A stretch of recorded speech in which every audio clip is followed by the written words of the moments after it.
नमस्कार। महाशिवरात्रि का पर्व आने ही वाला है और जाहिर है हम में से कई लोग व्रत और जागरण की तैयारियों में लग गए होंगे। पर अक्सर ना कुछ सवाल मन में रह जाते हैं, है ना? तो चलिए, आज हम महाशिवरात्रि के व्रत और जागरण की एक बहुत ही सरल और व्यावहारिक विधि पर बात करेंगे, जिसे कोई भी अपने घर पर बड़ी आसानी से अपना सकता है। जैसे सबसे बड़ा सवाल, क्या खा सकते हैं क्या नहीं, और ये जो पूरी रात जागने की बात है वो कैसे संभव होगा, घर पर पूजा की सही विधि क्या है। चलिए आज मिलकर इन सभी सवालों के जवाब ढूंढते हैं और इस पावन रात की तैयारी को एकदम आसान बनाते हैं। तो आज हम क्या क्या देखने वाले हैं? सबसे पहले बात करेंगे सही तिथि और संकल्प की, फिर व्रत के नियमों को ठीक से समझेंगे।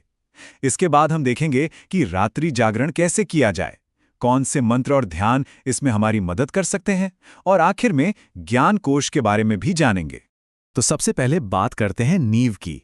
देखिए, किसी भी साधना की सफलता उसकी नींव पर ही टिकी होती है, और यहाँ हमारी नींव है सही तारीख की जानकारी और एक मजबूत संकल्प।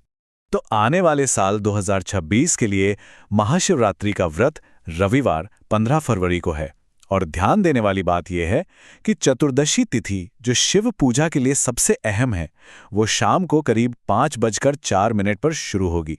हाँ, ये जरूर है कि अपने शहर के सबसे सटीक समय के लिए एक बार स्थानीय पंचांग देख लेना हमेशा अच्छा रहता है। लेकिन देखिए, तिथि और समय से भी ज्यादा जरूरी है हमारी भावना, हमारा भाव।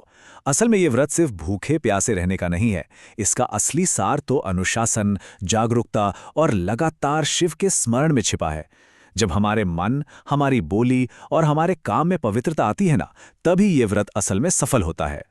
चलिए अब इसके प्रैक्टिकल पहलू को देखते हैं कि आखिर ये व्रत रखना कैसे है और इसके नियम क्या क्या हैं। सबसे अच्छी बात पता है क्या है? कि आप अपनी सेहत और क्षमता के हिसाब से इन 3 स्तरों में से कोई भी चुन सकते हैं। पहला है निर्जला, जिसमें अन्न और जल दोनों का त्याग होता है। दूसरा है फलाहार, जिसमें फल, दूध और व्रत के कुछ खास आटे लिए जा सकते हैं। और तीसरा है सात्विक भोजन, जो उन लोगों के लिए है जो किसी स्वास्थ्य कारण से कठोर व्रत नहीं रख सकते। याद रखिए, भाव महत्वपूर्ण है, कठोरता नहीं। यहाँ पर देखिए, बहुत साफ तौर पर बताया गया है कि क्या खाना सही है और किन चीज़ों से बचना है। आप फल, दूध, सेंधा नमक और कुट्टू जैसे आटे ले सकते हैं। वहीं दूसरी तरफ मांस, शराब, तंबाकू और यहाँ तक कि प्याज, लहसुन जैसे तामसिक भोजन से भी पूरी तरह दूर रहना है। और ये बात हमें याद दिलाती है कि असली व्रत शरीर से कहीं ज्यादा मन का होता है। इस दिन झूठ बोलने से, किसी की बुराई करने से, गुस्सा करने से और किसी भी तरह की हिंसा से बचना ही अंतर मन का उपवास है। और यही चीज इस साधना को सचमुच फलदायी बनाती है। व्रत के बाद अब बात करते हैं महाशिवरात्रि के सबसे खास, सबसे शक्तिशाली हिस्से की, यानी कि रात्रि जागरण और 4 प्रहर की साधना। शास्त्रों के अनुसार इस रात को मोटे तौर पर 4 हिस्सों यानी 4 प्रहरों में बांटा गया है। पहला प्रहर शाम 6 से रात 9 बजे तक, दूसरा रात 9 से 12 बजे तक, तीसरा आधी रात 12 से सुबह 3:30 बजे तक, और चौथा प्रहर सुबह सूर्योदय तक माना गया है। और हर प्रहर की अपनी एक खास साधना है। पहले प्रहर में संकल्प लेकर जलाभिषेक करें। दूसरे प्रहर को भजन कीर्तन और शिव कथा सुनने के लिए समर्पित करें। तीसरा प्रहर, जिसे निशीथ काल भी कहते हैं, वो ध्यान और गहरी पूजा के लिए सबसे शक्तिशाली समय माना जाता है। और फिर चौथे प्रहर में सुबह होने से ठीक पहले आरती के साथ अपनी साधना का समापन करें। और हाँ, ये याद रखना बहुत जरूरी है कि जागरण का असली मतलब सिर्फ शरीर को जगाए रखना नहीं है कि बस फोन पर समय बिता लिया। असली जागरण तो शिव के नाम में, उनके भजन में, ध्यान में और आत्मचिंतन में जागृत होना है। तो अब सवाल उठता है कि इस जागरण में मन को एकाग्र कैसे रखें।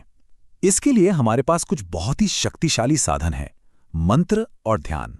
इस रात के लिए सबसे प्रमुख और सबसे शक्तिशाली साधन है भगवान शिव का महामंत्र ओम नमः शिवाय।